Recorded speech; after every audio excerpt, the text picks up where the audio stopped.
Hi, this is Dennis Gage. Thanks for tuning in to My Classic Car, home of the certified car nut. Well, you better saddle up, because we're at the 9th annual Ford and Mustang Roundup in the beautiful Silver Springs Nature Park here in Silver Springs, Florida. Now, you're not really going to see any cowboys or tumbleweeds, but there are plenty of wild Mustangs and tons of awesome Fords. Now, to give us a lowdown on this gala here is Rick Schmidt. Rick, how you doing? Hi, Dennis. How are you doing? Well, Rick, this is great, and you're the kind of the organizer and the sponsor, and who all's involved in this? Well, Silver Springs is good enough to accommodate us with the venue that we have here, and I pretty much do the administrative side of the show. Well, now that's a pretty big job because there's a lot of cars here. There's an awful lot of cars here. We've been growing every year. So how many this year do you think? I think we've got about 1,000 cars here this year. My. We're really starting to split the edges of the park as far as how much we can hold. The Silver Springs Nature Preserve is just fascinating. I mean, glass-bottom boats and...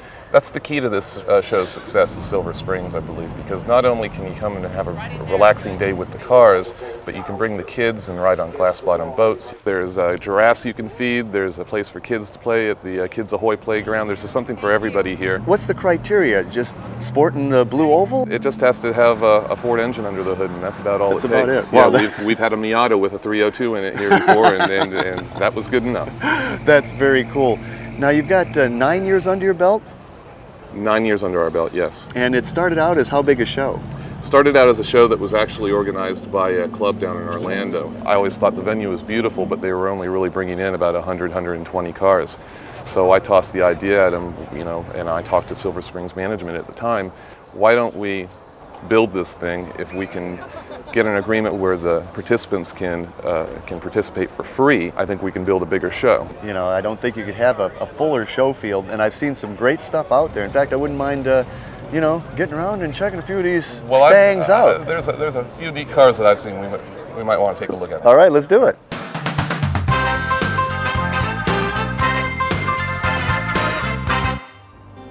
The Ford and Mustang Roundup is one of the first car shows of the season and is fast becoming a Florida tradition. With its beautiful park setting and the no judges, no tech, relaxing atmosphere, no wonder this event has Blue Oval fans standing in line to get in. And just in case you get tired of looking at great cars, which I never do, you can enjoy the breathtaking scenery of Silver Springs or go on a cruise in one of their glass-bottom boats. Well, now, Dave, there's a lot of Mustangs here, but this 66 is probably one of the most loaded Stangs I've ever seen in my life. It's 71 or 72 options.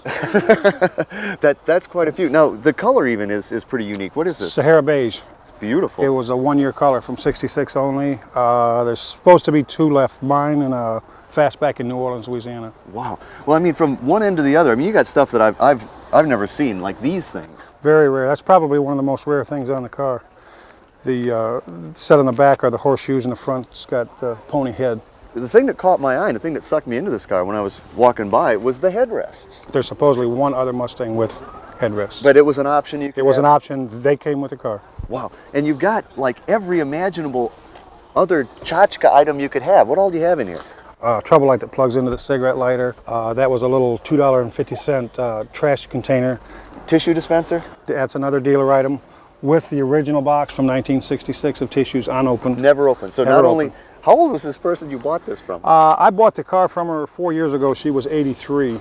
Original dispenser, original box of tissues. Well, let's open it up. Let's see that hypo. Boy, so it's a hypo with the Cobra kit. It has the right? Cobra kit, right. Took it from Man. 271 to 306 horse. I've just never seen anything this loaded in my life. Now, you've had a few Mustangs before, right? This is 16th or 17th. I've lost count. But you had to have one that was really special, right? I wanted one with everything, and I'm almost there. By golly, you got it. Dave, beautiful car. Thanks for coming Thank you. out today. Very cool. Now, I instantly fell in love with this next car. Fred, a retired house painter from New Jersey, created this custom all by himself. He took a 63.5 Galaxy and grafted a 66 Thunderbird interior into it. He even fabricated a Continental kit for the back and sprayed the car a stunning Calypso green. How about this handmade stainless steel tube grille? And powering this baby is a 351 Windsor engine with a Ford FMX tranny. With my head still spinning from that gorgeous Galaxy, I was stopped in my tracks by this next classic. Larry, this is a beautiful 55 Victoria, and it's one of the wilder color combinations I've ever seen. What is this? Snowshoe white and Regency purple. Snowshoe white and Regency purple. Yes, wow, it's pretty loud. It's now how many do they make? less than 2,000 of the purple. In the early year, at the spring, they changed them. They had a spring color that came out that changed them. Now, how about the interior? I mean, it couldn't have been that purple, was it? Was Yes, that sir. right? Yes, wow. it's pretty close. It's all original. Man, I mean, it looks like it's off the showroom floor. The engine is. I mean, is it pretty under the hood as you Yes, have sir. it outside? Yes, sir. Well, let's have a look. Oh, that is gorgeous. 292 with a 4-barrel. Now, how long have you had this? Since about 1989, and restored it, finished about 1991, and then shown it ever since, and then rebuilt it one time since then. Well, it's beautiful, Larry, and it is very purple. Thank you. Very Yes, sir. Thanks Very a lot. much Take so. care of this All right, baby. sir.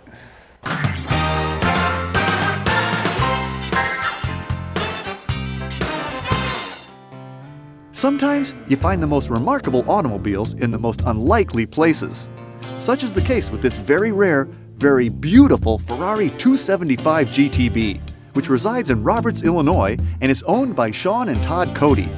Now, the Cody boys are no strangers to fine automobiles. Thanks to their father, Sean and Todd have been working on Ferraris since they were teenagers.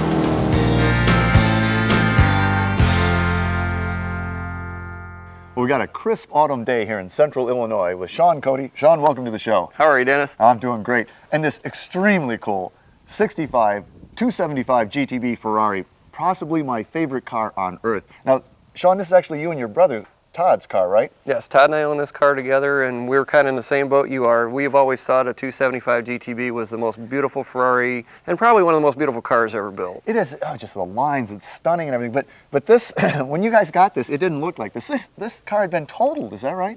Not quite, but it was close. Well, what's the story? The original owner had owned the car for a number of years and was getting to the point he finally decided to sell the car, put it up on the market, and he took it out for one last fatal test drive. As he was making a U-turn, he managed to get T-boned in a driver's door by a Mercedes. Oh my goodness. Well, the impact was actually strong enough that the car got pushed clear across the street and managed to catch a tree with the front corner. That was sort of your lucky day. Oh, hands down, because probably with the value of the cars at the time, there was no way my brother and I probably would have been able to afford one unless it had the kind of damage this one did. It's a 65. When did they come out with the 275? Ferrari introduced the 275s at the Paris Auto Show in 1964, and the body design was by Pininfarina, who did a number of Ferrari designs out there, and then eventually the bodies were actually built by Scaglietti. But this is what they introduced in '64, and it is what's called the short nose version of the car. It evolved over the next year or two into a little different frontal design on the car. The lines are so flowing and so smooth and just, I mean, elegant, downright sexy. I mean, this is one sexy car, I tell you. I will wholly agree with it. And there's nothing that's here just for show. I mean, all these louvers, everything they're all functional, right? Well, Ferrari built cars that were not only street cars, but they were also dual-purpose cars. He built street cars that were designed to be put on a track, too. So they're very purposeful. There's no excess fluff or frills on one of these cars. Which really goes for the interior. I mean, it's gorgeous, but it's, you know, there's no radio there. I don't see any AC.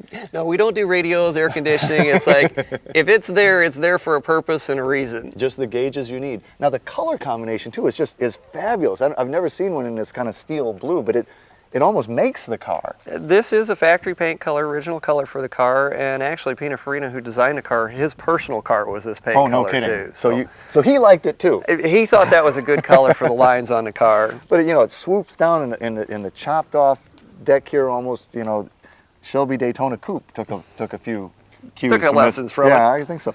And Sean, I noticed the straps through the back window here. What's the deal with those babies? They were designed that you could slip a suitcase in the back on a rear package shelf, And strap it it down, and it's not going to bounce around on you. That's a great idea. These came down to a very stub tail here, and you even got the European tag on it. These are the original temporary tags that were on the car when he picked it up in European temp 1965. tags. Yep. Wow. Boy, I love it. 4 pipes coming out the back, looks great. You know, it's a Ferrari, it's got to have a V12 in it. Can we have a look at it? More than happy to. Let's do that. So this would have been a 3.3 liter. Right. And they came in a fair number of different carburetor, or a couple different carburetor options? You had the option of getting 6 carburetors on it or the stock 3, which this car has. So it's got three Webers, huh? Boy. Standard Ferrari layout. Now the later cars, the long nose versions, would have been a 4-cam car, whereas this is a 2-cam. Now you and your brother have been working on these I mean, you do the work on these, right? Oh yeah, Todd and I have been working on Ferraris for probably over 25 years now. Our father was always nice enough to have a few in the garage, and like you said earlier, most of them were in need of a lot of work. And he said, knock yourself out. So it's been a good hobby and a nice passion. How tricky are they? I mean, they got quite a reputation, but...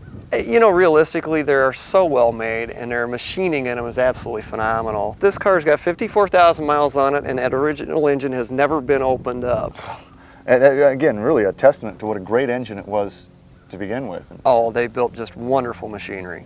And yeah, it's strong. I bet it is pretty strong. You don't suppose we could fire this baby up and take it out, do you? Oh, I think we can handle that. Sure. Well, let's do that then. I've been dying for this part. It's the best part of the show. I've been waiting and waiting. Nice fit too. Woo! Well, you really do put it on, don't you? Well, of course. You gotta fit right into these. Oh yeah. Oh yeah. Fine Italian machinery. Fine Italian machinery. Welcome back to My Classic Car. Enough talk. Let's get this Italian classic out on the road. How long was the restoration of this car? It was kind of a slow process. We bought the car in late 1990, and we're in no big rush to get it done. So we probably had it about a year to 18 months before we even started on it. And then it was finally finished. The first time it was really out of the box was the Ferrari National Meet in 1996 at Watkins Glen. So really actual restoration time was probably 2 years, 2.5 years. But that wasn't steady work by any means. Yeah. It's a weekend here, a weekend there. There's a lot of parts to one of these. I mean, do you mark everything and you got little bags? Or... Yes. And when you got a car apart for 2 years, it's like you make lots and lots of notes going in and draw lots of pictures, and you burn probably 20 rolls of film. Yeah. So what's the horsepower in this, do you know? The 2-cam 3-carbureted cars, which this is, produced about 250 horsepower. If you went for the optional 6-carbureted version, you can get it up to 275. Wow. And then the later versions, which would be the 4-cam 6 carbs, would come out with almost 300 horsepower out of those. And how tough are they to work on? You know, they're a little intimidating at first, but it's an internal combustion engine just like everything else. And once you learn the Intake, compression, power exhaust, you know. yeah, once you learn the little odds and ends of the nuances of a Ferrari, they're really very straightforward.